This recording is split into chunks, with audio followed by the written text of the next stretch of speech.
Chapter 7. Why does man not do the things that Christ enjoins, and that can give him the highest earthly felicity, the felicity he has ever longed to attain? The answer, as usually given, with slight variations of expression, is that the doctrine of Christ is indeed sublime, and its fulfilment would establish the kingdom of God on earth, but it is difficult, and therefore impracticable. It is in the nature of man to strive after what is best. Each doctrine of life is but a doctrine of what is best for man. If men have pointed out to them what is really best for them, how do they come to answer that they wish to do what is best, but cannot? Human intellect, ever since man has existed, has been directed toward discovering what is best among all the demands that are made both in individual and in social life. Men struggle for land, for any object that they may want, and then end by dividing all among themselves, each calling what he may get his personal property. They find that, though difficult of adjustment, it is better arranged thus, and they can keep their own property. Men fight to get wives for themselves, and then come to the conclusion that it is better for each to have his own family. And though it may be hard to maintain a family, men keep to their property, their families, and all else they are said to possess. No sooner do men find it best for themselves to act in a particular way than they proceed to act in that way, however hard it may be. Then what do we mean by saying the doctrine of Christ is sublime? A life in accordance with his doctrine would be a better one than the one we now lead, but we cannot lead the life that would be best for us, because it is hard to do so. If hard means that it is hard to give up the momentary satisfaction of our desires for some great and good end, why do we not say as well that it is hard to plough the ground in order to have bread, to plant apple trees in order to have apples? Every being endowed with the least germ of reason knows that no great good can be attained without trouble and difficulty. And now we say that though Christ's doctrine is sublime, we can never put it into practice, because it is hard to do so. Hard, because its observances would deprive us of what we have always possessed. Have we never heard that it may be better for us to suffer and to lose, than never to suffer and always to have our desires satisfied? Man may be but an animal, and nobody will find fault with him for being such. But a man cannot reason that he chooses to be only an animal. No sooner does he reason than he admits himself to be a rational being, and making this admission he cannot help recognizing a distinction between what is rational and what is irrational. Reason does not command, it only enlightens. While groping about in the darkness in search of the door, I bruise my hands and knees. A man comes with a light, and I see the door. I can no longer bruise myself against the wall now that I see the door. Still less can I assert that, though I see the door, and feel convinced the best plan would be to enter it, it is hard to do so, and I prefer bruising my knees against the wall. There must evidently be some strange misconception in the argument that the doctrine of Christ is good and conducive to good to the world, but man is weak, man is bad, and while wishing to act for the best, he acts for the worst, and therefore he cannot do what he knows is best for himself. This notion must be the result of some false assumption. It is only by assuming that what is not, and that what is not is, that man can have arrived at so strange a negation of the possibility of fulfilling a doctrine that, as he himself admits, would give him happiness. The assumption that has brought mankind to accept this notion is based on the dogmatic Christian creed the creed that is taught to all members of the Orthodox, Roman Catholic and Protestant churches from their earliest childhood. This creed, according to the definition given by believers, is an acknowledgement of the existence of things that seem to be, a definition given by St. Paul and repeated in works on divinity and catechisms as the best definition of faith. It is this belief that has brought mankind to the singular conviction that the doctrine of Christ is good, but cannot be put in practice. The doctrine of this creed is literally as follows: God eternal, three persons in one God, chose to create a world of spirits. The bountiful God created that world of spirits for their happiness, but it chanced that one of the spirits grew wicked, and therefore unhappy. Some time passed away, and God created another world, a material world, and created man, likewise for happiness. God created man happy, immortal, and sinless. Man was happy because he enjoyed all the blessings of life without labour. Immortal, for he was always to live thus. Sinless, for he did not know evil. Man was tempted in Eden by the spirit of the first creation, who had grown wicked, and from that time man fell, and other fallen men like him were born into the world. Men laboured, sickened, suffered, died, and struggled morally and physically. That is, the imaginary man became the real man, such as we know him to be, and we have no grounds for imagining him ever to have been otherwise. The state of man who labours, suffers, strives after good, avoids evil, and dies, this state, which is real and beyond which we can imagine no other, is not the true state of man, according to this orthodox belief, but is a temporary, accidental state, unnatural to him. And though, according to this teaching, this state of man has continued for all men from the expulsion of Adam out of Eden, that is, from the beginning of the world to the birth of Christ, and has continued in the same way since that time, believers are bound to think that this is only an accidental, temporary state. According to this teaching, the Son of God, God himself, the second person of the Trinity, was sent down from heaven by God and was made man, to save men from this accidental, temporary state, unnatural to them, to deliver them from the curse laid upon them by the same God for the sin of Adam, and to re-establish them in their former natural state of perfect happiness, that is, of health, immortality, innocence, and idleness.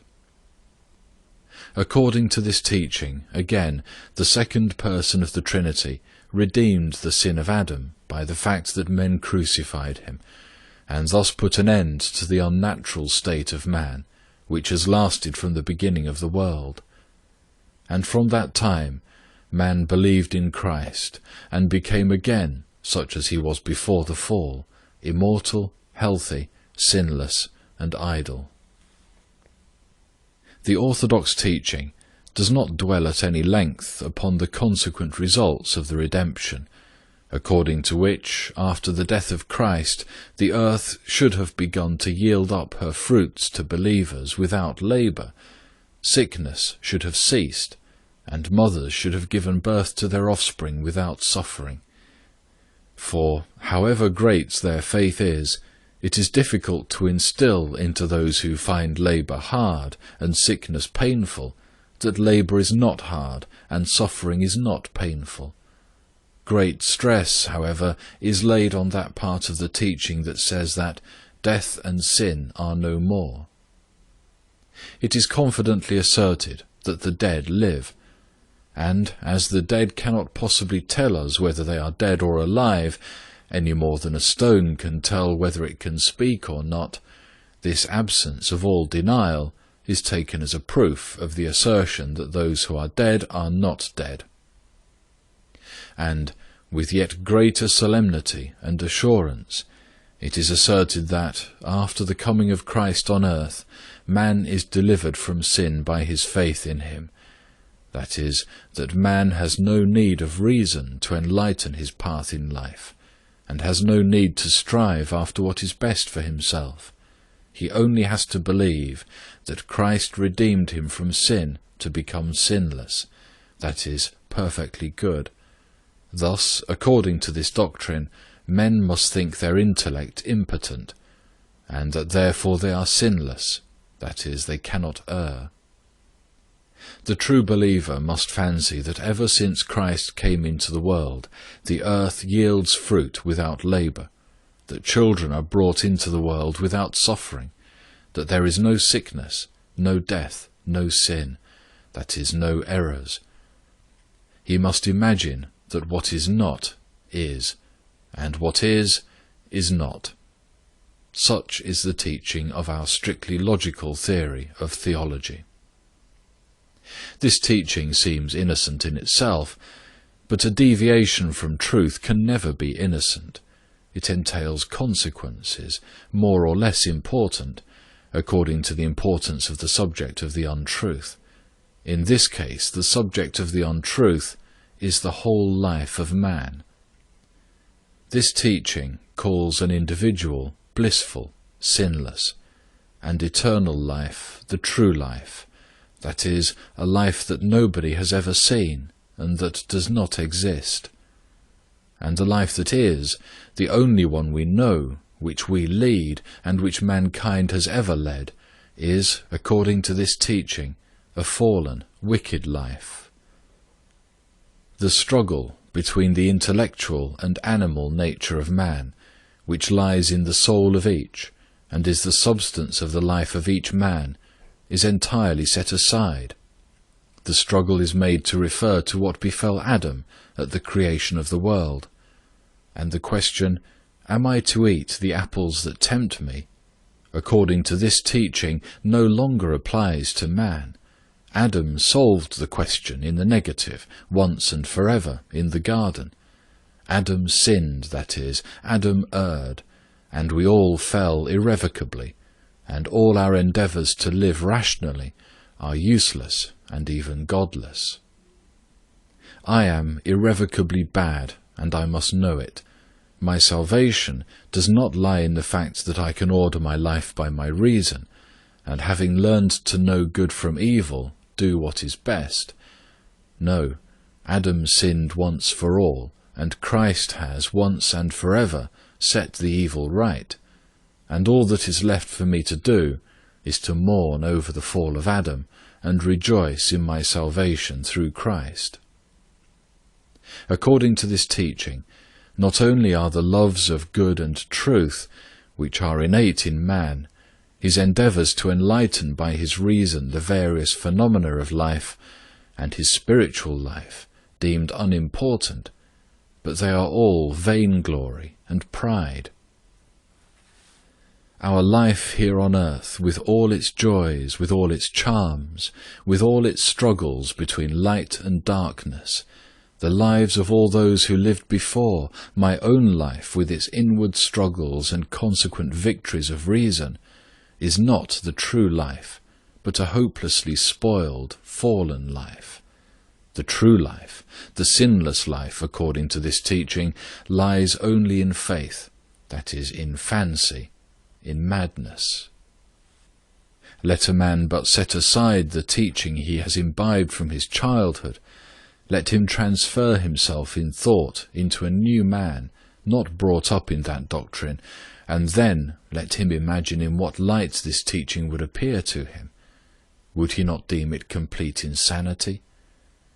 Strange and awful though it was to think thus, I was forced to admit that it was even so, for only thus could I explain to myself the strikingly inconsistent, senseless arguments, which I heard all around me, against the possibility of fulfilling the doctrine of Christ. It is good, and would lead to happiness, but men cannot fulfill it. It is only the assumption that what does not exist exists, and what exists does not exist, that can have brought mankind to so surprising an inconsistency, and I found that false assumption in the so-called Christian faith, which has been preached during 1800 years. Believers are not the only persons who say that the doctrine of Christ is good but impracticable. Unbelievers, men who either do not believe or think they do not believe in the dogmas of the fall and the redemption, say the same. Men of science, philosophers, and men of cultivated minds in general, who consider themselves perfectly free from superstition, likewise argue the impracticability of Christ's doctrine. They do not believe, or at least they think that they do not believe, in anything, and therefore consider themselves as having nothing to do with superstition, with the fall of man, or with redemption. I thought so too, formerly. I also thought that these learned men had other grounds for denying the practicability of the doctrine of Christ. But on closer examination of the basis of their negation, I clearly saw that unbelievers had the same false idea, that life is not what it is, but what it seems to be, and that this idea has the same basis as the idea of believers. Men who call themselves unbelievers do not, it is true, believe in God, in Christ, or in Adam, but they believe in the fundamental false assumption of the right of man to a life of perfect bliss, just as firmly as theologians do. However privileged science, with her philosophy, may boast of being the judge and the guide of intellect, she is, in reality, not its guide, but its slave. The view taken of the world is always prepared for her by religion, and science only works in the path assigned her by religion. Religion reveals the meaning of life, and science applies this meaning to the various phases of life. And therefore, if religion gives a false meaning to life, science, reared in this religious creed, will apply this false meaning to the life of man. The teaching of the Church gave, as the basis of life, the right of man to perfect bliss, bliss that is to be attained not by the individual efforts of man, but by something beyond his own control, and this view of human life became the basis of our European science and philosophy. Religion, science, and public opinion all unanimously tell us that the life we lead is a bad one, but that the doctrine which teaches us to endeavour to improve, and thus make our life itself better, is impracticable. The doctrine of Christ, as an improvement of human life by the rational efforts of man, is impracticable because Adam sinned and the world is full of evil, says religion. Philosophy says that Christ's doctrine is impracticable because certain laws, which are independent of the will of man, govern human life. Philosophy and science say, in other words, exactly the same as religion does in its dogmas of original sin and redemption. In the doctrine of the redemption, there are two fundamental theses on which all is grounded. 1. Man has a right to perfect bliss, but the life of this world is a bad one and cannot be amended by the efforts of man. And 2. We can only be saved by faith. These two theses have become first truths, both for the believers and the unbelievers of our so-called Christian society. Out of the second thesis arose the Church, with its institutions. Out of the first arose our social opinions and our philosophical and political theories. All the political and philosophical theories that justify existing order, Hegelism and its offspring, are based on this thesis. Pessimism, which expects of life what it cannot give, and therefore denies life, is but the result of the same thesis. Materialism, with its strange enthusiastic assertion that man is but a process, is the lawful child of this teaching, which acknowledges that the life here below is a fallen life. Spiritism, with its learned partisans, is the best proof that scientific and philosophical views are not free, but are based on the principle, inculcated by religion, that a blissful eternal life is natural to man. This erroneous idea of the meaning of life has perverted the whole activity of man. The dogma of the fall and of the redemption of man has closed the most important and lawful domain of man's activity to him, and has excluded from the whole sphere of human knowledge the knowledge of what man must do to be happier and better. Science and philosophy fancy themselves the adversaries of so-called Christianity, and pride themselves upon the fact, while they, in reality, work for it.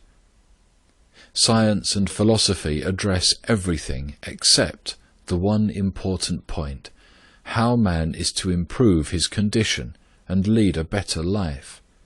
The teaching of morality, called ethics, has quite disappeared from our so-called Christian society. Neither believers nor unbelievers ask themselves how we ought to live and how we must use the reason that is given to us, but they ask themselves, why is our life here not such as we fancied it to be, and when will it be such as we wish it to be? It is only through the influence of this false doctrine that we can explain how it is that man has forgotten that his whole history is but an endeavour to solve the contradictions between his rational and animal nature. The religious and philosophical teachings of all nations, except the philosophical teachings of the so-called Christian world, Judaism, Buddhism, Brahmanism, the teaching of Confucius, and of the sages of ancient Greece, have but one purpose in view: the regulation of life and the solution of the problem of how man must strive to improve his condition and lead a better life. The teaching of Confucius deals with personal improvement. Judaism consists of man's following the covenant made with God, and Buddhism teaches each how to escape the evils of life. Socrates taught personal improvement in the name of reason. The Stoics acknowledge rational liberty as the sole basis of the true life. The rational activity of man has always lain in enlightening by reason his striving after good.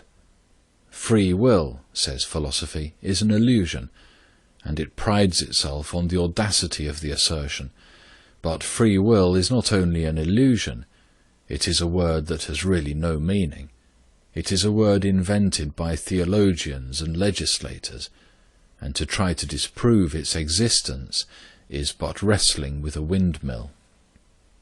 Reason, which enlightens our life and forces us to modify our actions, is not an illusion, and cannot possibly be explained away. The following after reason in order to attain happiness was a doctrine taught to mankind by all true teachers, and in it lies the whole doctrine of Christ. The doctrine of Christ concerns the Son of Man, and is applicable to all men. That is, it concerns the striving of all men after good, and it concerns human reason, which enlightens man in his search. To prove that the Son of Man, with capital letters, signifies the Son of Man is superfluous.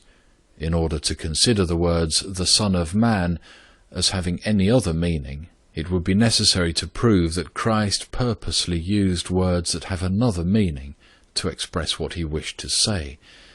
But even if, according to the positive teaching of the Church, the words the Son of Man signify the Son of God, the words the Son of Man still signify man, for Christ calls all men the sons of God. The doctrine of Christ concerning the Son of Man, the Son of God, which is the basis of the whole Gospel, is expressed in the clearest manner in his conversation with Nicodemus. Every man, he says, in addition to his consciousness of an individual life, through his human parents, must admit that his birth is from above. John chapter 3, verses 5 to 7. That which man acknowledges in himself as being free is just what is born of the eternal being, of him whom we call God. This Son of God in man, born of God, is what we must exalt in ourselves in order to obtain the true life. The Son of Man is of the same nature as God, not begotten of God. He who exalts in himself the Son of God over all the rest that is in him, he who believes that life is in himself alone, will not find himself in contradiction with life.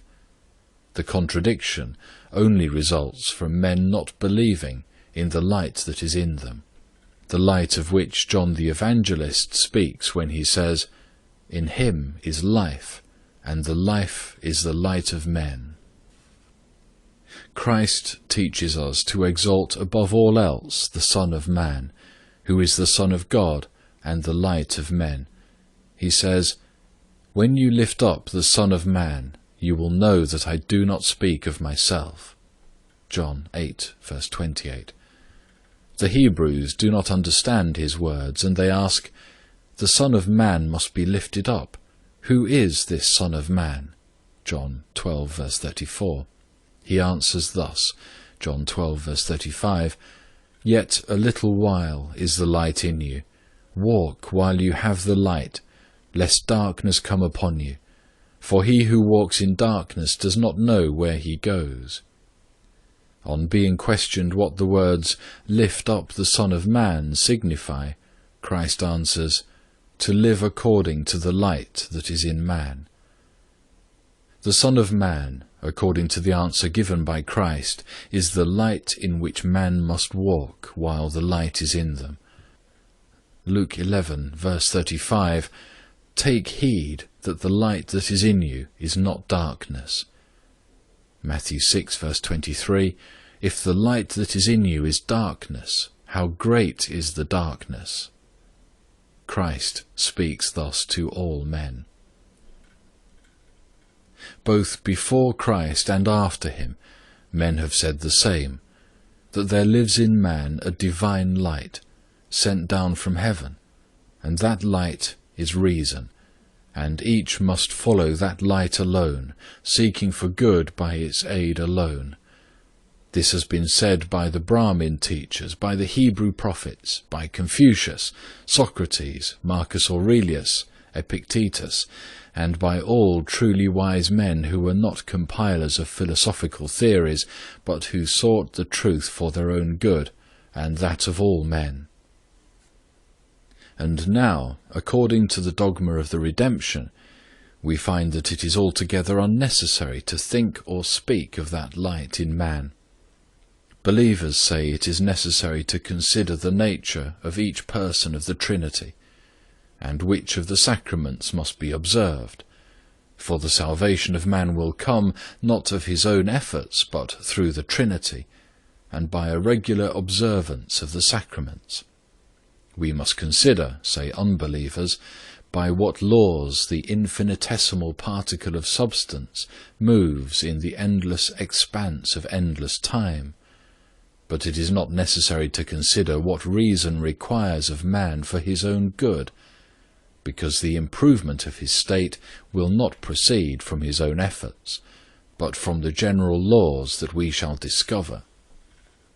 I am persuaded that, in a few centuries, the history of the so-called scientific activity in Europe during these latter ages will form an inexhaustible subject of laughter and pity for still later generations, who will report somewhat in this style.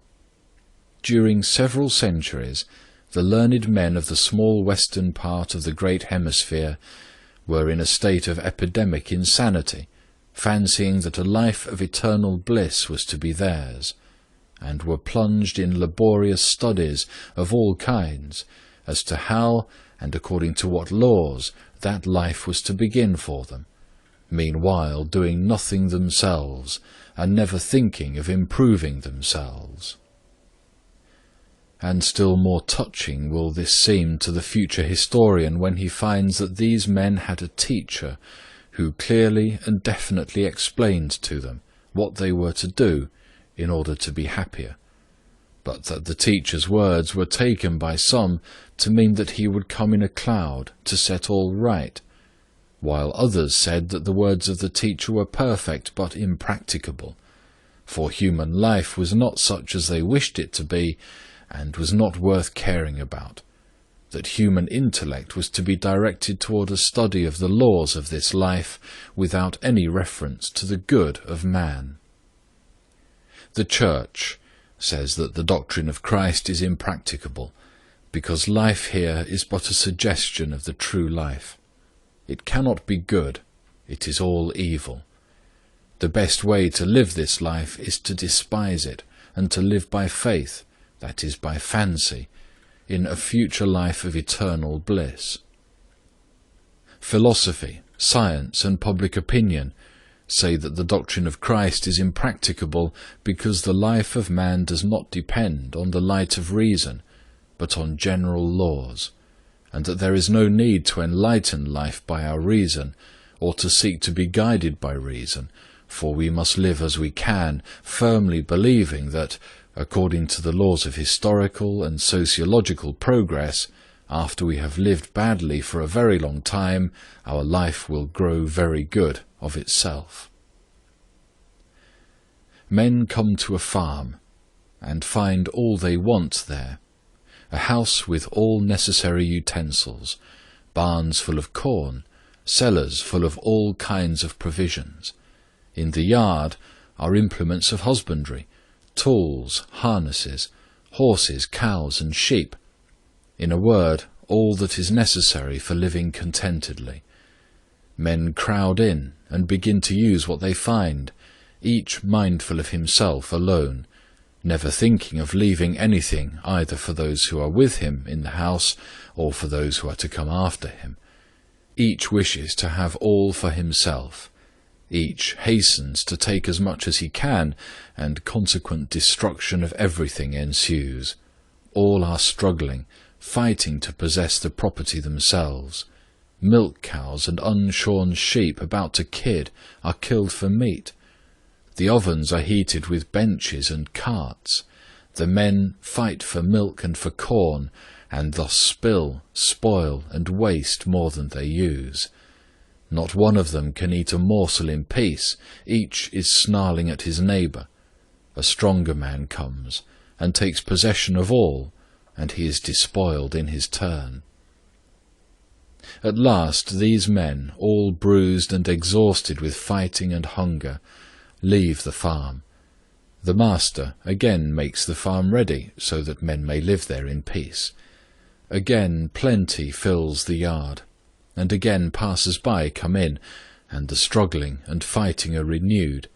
All is wasted once more, and the worn-out, bruised, and angry men again leave the farm, abusing and hating their companions and the master too, for having so sparingly and so poorly provided for them. Once again the good master gets the barn ready, and the struggling returns over and over again. Now, one day, among the newcomers there appears a teacher who says, "Brethren, we are all wrong. See what plenty there is here. See how carefully all is provided. There will be enough, not only for us, but also for those who come after us, if we simply live wisely. Let us not despoil, but rather let us help each other. Let us sow, plough, and breed cattle, and it will be well for us all." And it happened that some understood what the teacher said, and they followed his advice. They ceased fighting and robbing each other, and they set to work. But some had not heard the teacher's words, and others had heard, but did not believe him, and they did not do what he enjoined, but continued to fight as before, and after wasting the master's property, they too left the farm. Those who obeyed the teacher said, "Do not fight, do not waste the master's property. It will be better for you if you do not act thus. do as our teacher bids us." But there were many who had not heard or would not believe, and things went on in the old way. But it is said that the time came when all in the farm heard the teacher's words, and not only understood them, but knew that God himself spoke to them through the teacher, that the teacher was God, and all believed each word that the teacher said to be a true and sacred word. Yet it is reported that even after this, instead of all living according to the words of the teacher, it came to pass that none turned away from violence. They all fell to struggling and fighting again. "We are sure now," they said, "that it must be so, that it cannot be otherwise." What could that mean? Even beasts know in what manner to eat their food without trampling it underfoot, and men who knew how to live better, who believed that God himself had taught them how they were to live, lived worse, because, as they said, they could not live otherwise. These men must have fallen into some delusion. What could those men in the farm have imagined to induce them to lead their former lives, despoiling each other, wasting their master's property, and ruining themselves, while believing in the words of the teacher? It was thus. The teacher had said to them, "The life you lead here is a bad one. Improve it, and you shall be happy." They fancied that the teacher condemned their life in the farm, and promised them another and better life in some other place, and not in that farm. Whereupon they concluded that the farm was but an inn, and that it was not worth while trying to live well in it, and that the only thing necessary was to endeavour not to lose the good life promised to them elsewhere. It is only thus that the strange conduct can be explained, for both those who believed that the teacher was God and those who acknowledged him to be a clever man and his words to be just, continued to live contrary to his instructions. If men would but keep from ruining their own lives, and keep from expecting someone from outside to come and help them, either Christ on the clouds with the flourish of trumpets, or some historical law, or the law of the differentiation and integration of power, no one will help them if they do not help themselves, and that is easily done. Let them expect nothing either from heaven or earth, and simply cease from ruining their own lives. End of chapter 7.